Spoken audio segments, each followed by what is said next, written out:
Assalamualaikum warahmatullahi wabarakatuh. Baik, untuk pertemuan ketiga ini kita akan membahas terkait apa itu akuntansi biaya bahan. Jadi di sini pertama-tama kita bahas dulu bagaimana sih gambaran proses produksi dalam suatu perusahaan.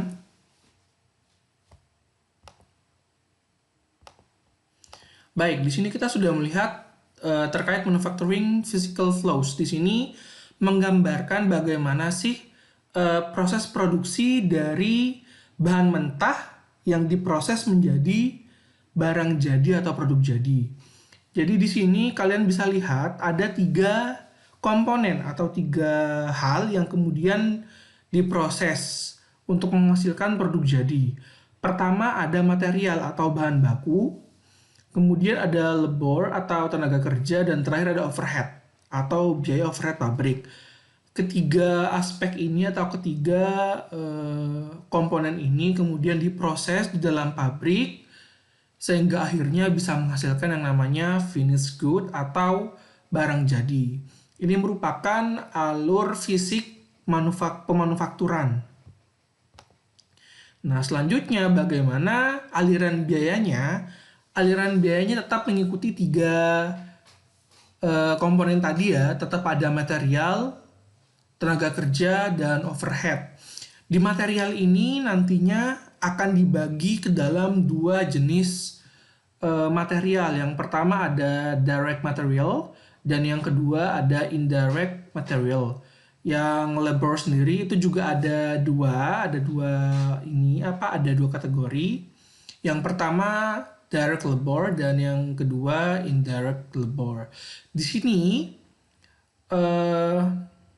yang bersifat indirect baik untuk material ataupun labor atau tenaga kerja ini akan diakui sebagai overhead ya. Jadi yang bersifat indirect itu diakui sebagai overhead pabrik. Sedangkan direct material dianggap sebagai biaya bahan baku, dan labor atau direct labor di sini diakui sebagai tenaga kerja langsung. Ditambah overhead, 3 ini dimasukkan ke dalam suatu proses sehingga nantinya 3 jenis biaya ini akan membentuk yang namanya work in process atau WIP atau produk dalam proses. Nah, produk dalam proses ini nanti akan melewati beberapa departemen sebelum akhirnya nanti terproses atau menjadi barang jadi atau finished goods. Nah, nanti di finished goods ini pasti ada yang namanya harga pokok, penjualan atau cost of goods sold. Jadi nilai atau biaya yang terbentuk selama proses pembuatan barang jadi ini, mulai dari berapa direct materialnya, berapa overheadnya, dan berapa direct labornya. Itu nanti akan membentuk yang namanya cost of goods sold. Baik. Selanjutnya di sini kita akan mempelajari akuntansi terkait biaya bahan. Maka nggak afdol kalau kita tidak berbicara apa sih itu biaya bahan baku. Di sini biaya bahan baku itu merupakan bahan yang membentuk bagian menyeluruh produk jadi. Misalnya kita ingin memproduksi meja ya, maka jelas bahan bakunya di situ adalah kayu. Nah, di mana bahan baku ini bisa diperoleh dari pembelian secara lokal, impor, atau dari pengolahan sendiri. Nah, di sini jika kita membeli bahan bakunya secara lokal maupun impor, itu akan mempengaruhi berapa biaya bahan bakunya. Karena kalau kita impor, maka biaya bahan bakunya itu tidak hanya harga bahan baku ditambah biaya angkut, tapi juga ada cost, insurance, and freight. Atau ada biaya dari bahan bakunya, ada asuransinya, dan ada biaya angkutnya. Nah, kemudian biaya bahan baku ini merupakan semua biaya yang digunakan untuk memperoleh bahan baku tersebut. Jadi di sini misalnya seperti saya jelaskan tadi, bahwa kalau kita ingin bikin meja berarti bahan bakunya kan kayu. Nah, di sini biaya bahan baku itu tidak hanya mengacu pada berapa harga kayunya, tapi juga berapa besar biaya angkut atau biaya perpindahan bahan baku dari penjual ke kita. Nah, atau kalau di impor itu ada CIF tadi yang tadi saya jelaskan, cost, insurance, and freight. Jadi berapa nilai harga bahan bakunya, kayunya yang diimpor itu, kemudian ada berapa asuransi dari si kayu yang diimpor, dan berapa ongkos angkutnya atau freight-nya itu. Ya, jadi biaya bahan baku itu tidak hanya harga bahan bakunya ya, tapi ada harga-harga lain sehingga bahan baku ini siap diproduksi atau sudah siap berada di gudang kita atau gudang perusahaan yang akan memproduksi bahan baku tersebut. Nah, jadi bicara sebelumnya, di sini kadang mau tidak mau kita harus memperhitungkan biaya lain di luar harga bahan bakunya yang mungkin akan jadi harga pokok bahan baku yang dibeli. Nah, biaya lain ini yang biasanya sering ditambahkan ke dalam harga pokok bahan baku yang dibeli itu biasanya biaya angkut, ya.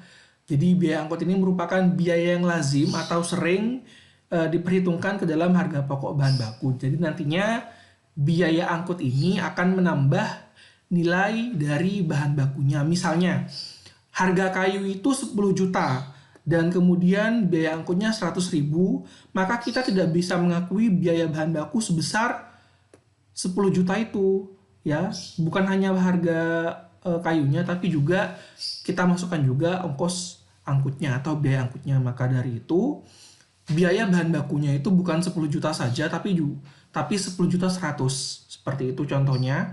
Nah, di sini kita sebagai akuntan dihadapkan pada dua pilihan sebenarnya.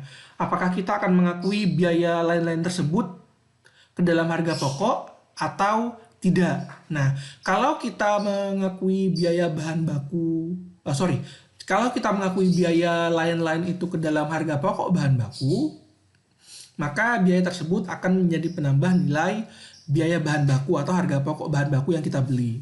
Tetapi jika kita sebagai akuntan tidak ingin mengakui atau menambah biaya lain-lain ke dalam harga pokok bahan baku yang dibeli, maka biaya tersebut, misalnya biaya angkut, kita akui sebagai elemen biaya overhead pabrik. Ini nanti akan mempengaruhi bagaimana perhitungan dari harga pokok bahan bakunya.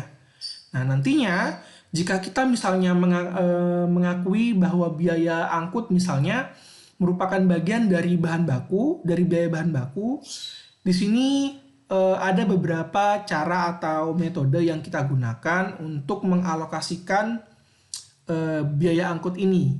Karena kadang kan kita mungkin tidak hanya beli satu jenis bahan saja. Misalnya untuk buat meja kita butuh kayu mahoni, kayu jati, dan kayu pohon kelapa misalnya. Di situ kan ada 3 jenis bahan baku. Ini kita bisa kodekan dengan bahan baku A, bahan baku B, dan bahan baku C. Di sini kita biasanya akan kesulitan untuk mengalokasikan biaya angkutnya. Misalnya biaya angkutnya 800.000. Nah, ini berapa biaya angkut untuk masing-masing bahan baku ini? Nah, itu ada beberapa metode yang bisa kita gunakan. Kalau dari bukunya Mulyadi ada 3. Baik, di sini ada alokasi biaya angkut dengan melihat kuantitas dari bahan baku yang kita beli. Kita juga bisa membaginya atas dasar alokasi harga faktur atau nilai dari harga bahan baku yang kita beli. Dan terakhir kita juga bisa menentukan atau mengalokasikan biaya angkut itu dilihat dari tarif yang sudah kita tentukan di muka. Nah, baik, dari 3 ini akan saya coba jelaskan. Yang pertama, kuantitas. Jadi di sini bagaimana sih kita menghitung nilai bahan baku, nilai biaya angkut jika kita lihat dari kuantitas bahan bakunya. Di sini sudah ada contoh ya, ada 3 jenis bahan baku, ada bahan baku A, bahan baku B, bahan baku C. Nah, di sini masing-masing beratnya itu untuk bahan baku A ada 400 kg. Ya, ini dalam kilogram. Kemudian bahan baku B seberat 350 kg. Dan terakhir bahan baku C seberat 50 kg. Nah, langkah pertama untuk mengalokasikan biaya angkutnya itu, kalian total dulu total berat seluruh barang yang diangkut atau bahan baku yang diangkut. Di sini kan totalnya ada 800 kg ya bahan baku yang diangkut dari penjual ke gudang kita.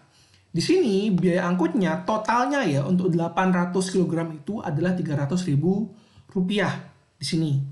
Nah, jadi alokasinya kalian harus membandingkan berat masing-masing bahan baku dengan berat totalnya. Ya, jadi nanti kalian akan membandingkan berapa sih berat bahan baku A? Oh, ternyata 400 kg, sedangkan total berat bahan bakunya seluruhnya adalah 800 kg. Maka di sini kalian bisa menghitung ya, jadi sama dengan berat jenis bahan baku tertentu dibagi dengan total berat bahan baku tersebut. Kemudian kita kalikan 100%. Ya, karena ini nanti bentuknya dalam bentuk persentase. Berarti untuk bahan baku A itu persentase beratnya dari total seluruh bahan bakunya adalah 50%. Jadi untuk B itu 43,75%, sedangkan untuk C itu 6,25%. Ini caranya sama ya. Caranya tinggal 350 kg dibagi 800 kali 100. Yang C 50 dibagi 800 dikali 100. Ketemu nilai persentase berat ini. Nah, nantinya selanjutnya tinggal gampang saja kalian kalikan total biaya angkut dengan persentase-persentase ini. Jadi itu nanti akan menunjukkan berapa sih biaya angkut untuk masing-masing jenis bahan baku. Untuk bahan baku A itu kan persentasenya 50%. Jika kita kalikan dengan 300.000 maka ketemu 150.000. Saya contohkan langkah perhitungannya. Jadi sama dengan 300.000 ya dikalikan 50%, tapi ini kan masih dalam bentuk angka 50, bukan dalam persentase. Karena itu nanti hasilnya kita bagi 100 dulu ya. Ketemu 150.000. Nah, langkahnya sama untuk bahan baku B dan C. Jadi nanti bahan baku A itu alokasi biaya angkutnya 150.000. Untuk bahan baku B itu alokasi biaya angkutnya itu 131.250, dan untuk yang bahan baku C alokasi biaya angkutnya adalah 18.750. Jika kita totalnya sama dengan 300.000. Nah, ini caranya ya. Cara untuk mengalokasikan biaya angkut berdasarkan berat masing-masing jenis bahan baku yang kita beli.